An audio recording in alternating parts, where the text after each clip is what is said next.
प्रिय भैया बहनों, आज हम लोग समांतर प्लेट संधारित्र की धारिता ज्ञात करेंगे जब उनकी प्लेटों के बीच में आंशिक रूप से परावैद्युत पदार्थ रखा हो।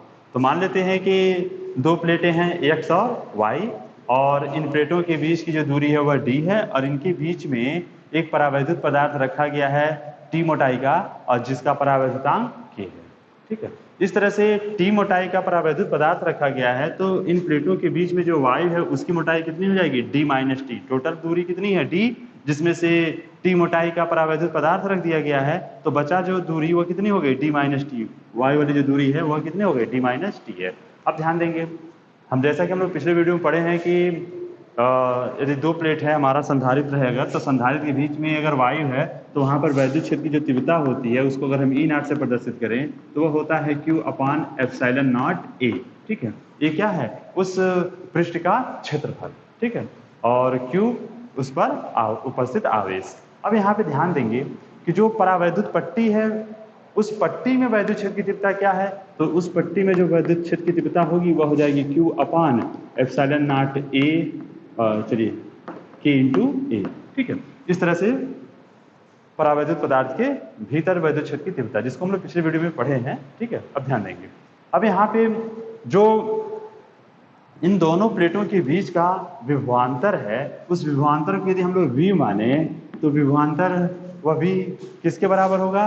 तो इन Y में जो विभवांतर है वह प्लस यह जो पट्टी है इसमें जो विभवांतर है वह, इनके बीच में। इस तरह से ध्यान देंगे कि प्लेटों के बीच जो वैद्युत क्षेत्र है, ठीक है, वह E नॉट कितने दूरी में है? Y में, और E किसके बीच में है? तो यह परावैद्युत पदार्थ में है। इस तरह से जो टोटल विभवांतर V होगा, क्योंकि हम लोग जानते हैं V बराबर E इंटू डी होता है, वैद्युत क्षेत्र इंटू डिस्टेंस। तो अब यहाँ ध्यान देंगे कि Y में जो विभवांतर वह कितना होगा? तो Y में जो वैद्युत क्षेत्र है वह कितना है? E नॉट, और Y में जो दूरी वह कितनी हो गई? D minus T plus. अब हमारा अगला क्या है? वह परावैद्युत पदार्थ में, तो परावैद्युत पदार्थ में वैद्युत क्षेत्र E है और उसकी मोटाई कितनी है? T है। इस तरह से अब हम यहाँ पर E नॉट का मान भर दें और E का मान भर दें, तो E नॉट का जो मान है वो कितना है? Q upon epsilon not A D minus T, plus E का मान है Q upon epsilon not K A into T. इसमें देखिए कॉमन हो जाएगा Q upon epsilon not A, तो बचेगा क्या? D माइनस टी, और यहाँ बच जाएगा T अपॉन K। ठीक है, तो इसमें यह तो V का मान हो गया। अब ध्यान देंगे संधारित्र की जो धारिता है वह धारिता क्या होगी? तो संधारित्र की धारिता, जिसको हम CK से प्रदर्शित कर दें, ठीक है, तो धारिता बराबर Q अपान V होता है, तो Q अपान V। अब देखिए Q V का मान रख दें, तो V का मान कितना था? तो Q upon epsilon not A bracket में D minus T plus T अपान K। ठीक है, देखिए Q से Q कट जाएगा, एप्सिलॉन नॉट A बटे के बटे में है तो कहाँ चला जाएगा? ऊपर। इस तरह से हो जाएगा epsilon not A upon D minus T plus T upon K। ठीक है, इस तरह से यदि आंशिक रूप से परावैद्युत पदार्थ यदि संधारित्र की प्लेटों के बीच में स्थित है तो उस स्थिति में संधारित्र की जो धारिता होगी वह होगी CK बराबर epsilon not A upon D minus T plus T upon K farad. ठीक है, आप जानते हैं कि K का मान सदैव 1 से अधिक होता है, तो T में जब हम K से भाग देंगे तो यह मान 1 से छोटा ही होना है। ठीक है, दूसरी चीज यहाँ देखिए, और ये जो हमारा प्लेट के बीच की जो दूरी है D, वह हमेशा देखिएगा T और D की बात करें तो T का मान कुछ न कुछ होगा ही, तो अगर T D से घटेगा तो यहाँ पर जो मान आएगा, देखिए यह मान जरूर कुछ कम हो जाएगा, और उस स्थिति में आपका जो CK का मान है वह क्या हो जाएगा? बढ़ जाएगा। इस तरह से ध्यान देंगे, परावैद्युत पदार्थ रख देने से D की जो प्रभावी देखिए ये जो दूरी होगी वो घट जाने की वजह से C का मान क्या हो जाता है? बढ़ जाता है।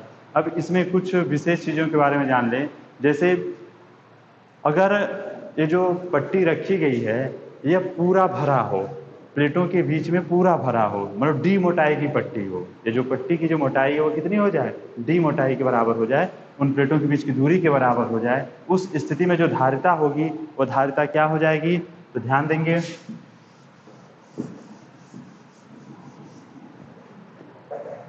इसी सूत्र में हम लोग रख दें सी के बराबर एप्सिलॉन नॉट ए अपॉन, देखिए टी किसके बराबर हो जाए, डी के, ठीक है।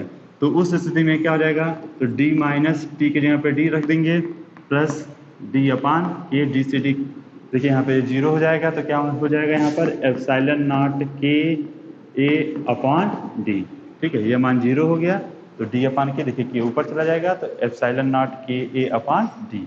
और यही चीज़ हम लोग पिछले वीडियो में प्राप्त भी किए थे कि यदि संधारित्र के बीच में के परावैद्युतांक वाला पदार्थ भर दिया जाए तो उस स्थिति में जो धारिता होगी वो एप्सिलॉन नॉट के ए अपॉन डी होती है।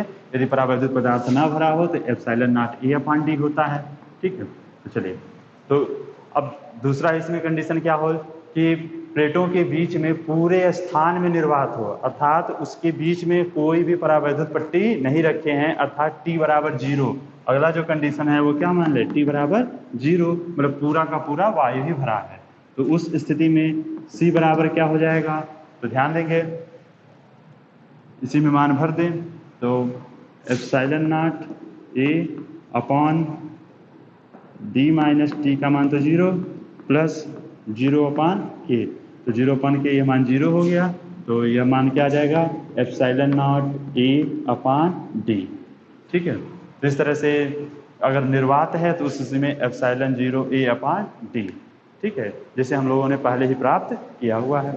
इस तरह से अब अगला इसमें कंडीशन ध्यान देंगे कि अगला यह है कि यदि प्लेटों के बीच में जो टी मोटाई की धातु की पट्टी हो, परावैद्युत पदार्थ ना हो बल्कि क्या हो, यहाँ पे यह एक धातु की पट्टी रख दे, कोई कुचालक पदार्थ ना रख के धातु की पट्टी रख दे, तो उस स्थिति में संधारित्र की धारिता क्या होगी।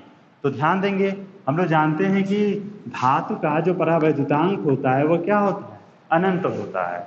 तो जब हम धातु रख देंगे तो क्या होगी, टी मोटाई का धातु रखते हैं तो इसी सूत्र में हम मान भर दें, तो देखिए क्या हो जाएगा, सी बराबर epsilon not a upon D minus T plus T upon infinity, के की जगह पर क्या रखेंगे, अनंत, अनंत रखेंगे तो मान क्या हो जाएगा, जीरो।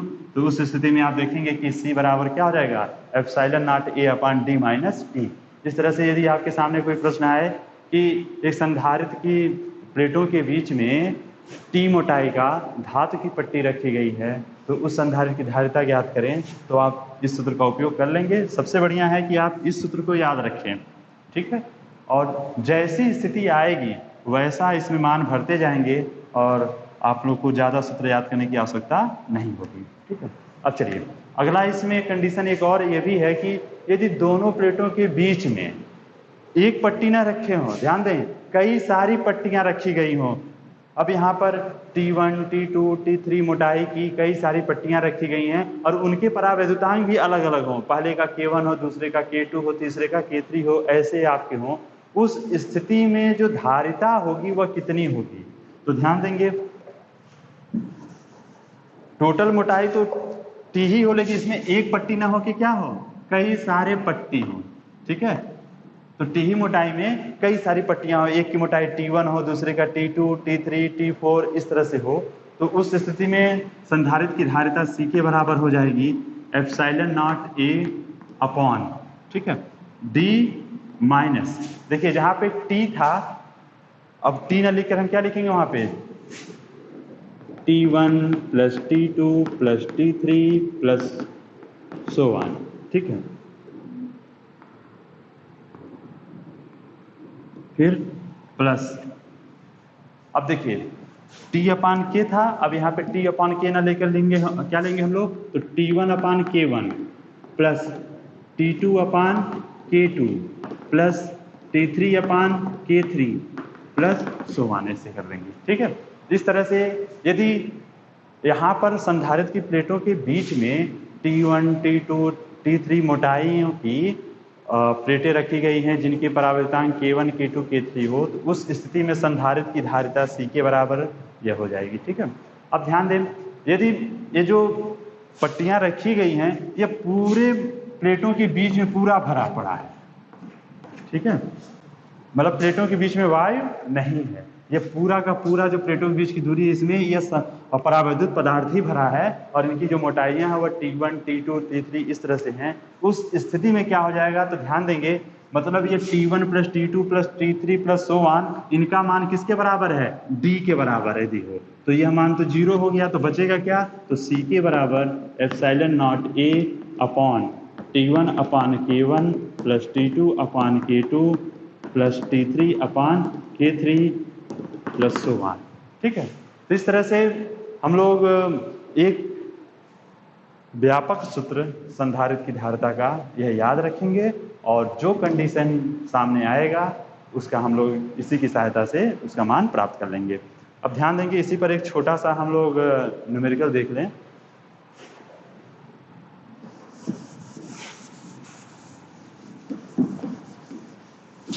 तो प्रश्न यह है कि एक समांतर प्लेट वायु संधारित्र की धारिता, ध्यान देंगे यह एक समांतर प्लेट वायु संधारित है। वायु संधारित का मतलब है कि प्लेटों के बीच में सिर्फ क्या भरा है, वायु भरा है। ठीक है, और उसकी धारिता 2 माइक्रोफैरेड है।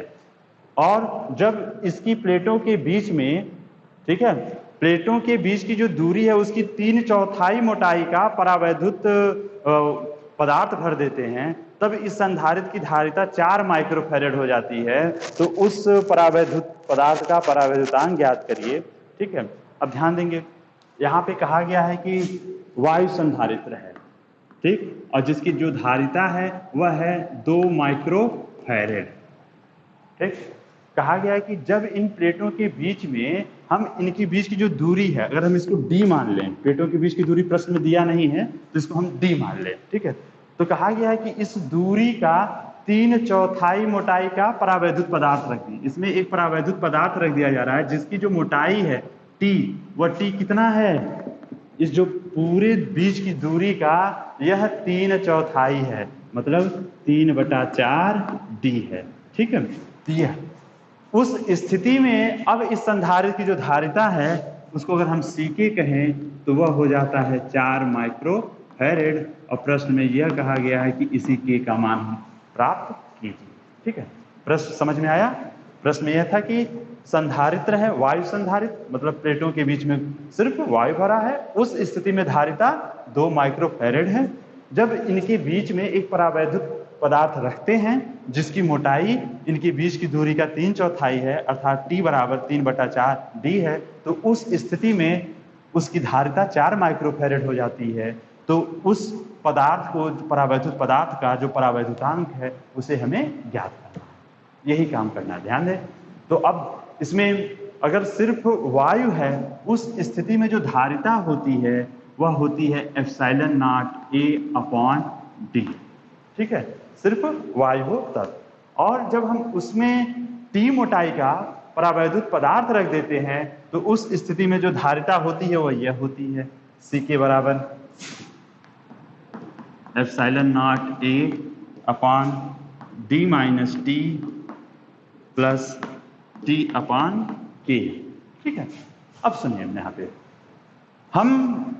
हमें C मालूम है, प्रश्न में दिया है 2 माइक्रोफैरेड, सीके का मान मालूम है 4 माइक्रोफैरेड, उनकी बीच की दूरी तो समान है दोनों स्थितियों में। ठीक है, और हमें चलिए ए भी पृष्ठ भी उनका वही सेम ही संधारित्र की प्लेटें थी, तो ये चीजें हमें मालूम है, हमको के का मान बस याद करना है। तो सबसे सही रहेगा कि हम दोनों का क्या करें, अनुपात ले लें। इसको अगर समीकरण 1 मान लें और इसको समीकरण 2, तो 1 में समीकरण 2 का भाग दे दें, तो C अपॉन C के बराबर, तो देखिए भाग देंगे तो एप्सिलॉन नॉट A इसमें भी है इसमें भी है, कट जाएगा, तो उस हिस्से में या पहले लिख लेते हैं, तो epsilon not A upon D, और इसमें होगा epsilon not A upon D minus T plus T upon A। तो देखिए ये तो कट जाएगा, ये बटे का बटा है, ऊपर चला जाएगा, तो होगा D minus T plus T upon K upon D। ठीक है, तो ये हमें प्राप्त होगा। अब सुनिए, यहाँ पे टी का मान हम लोग भर दें। टी का मान कितना है? 3/4 डी। ठीक है, तो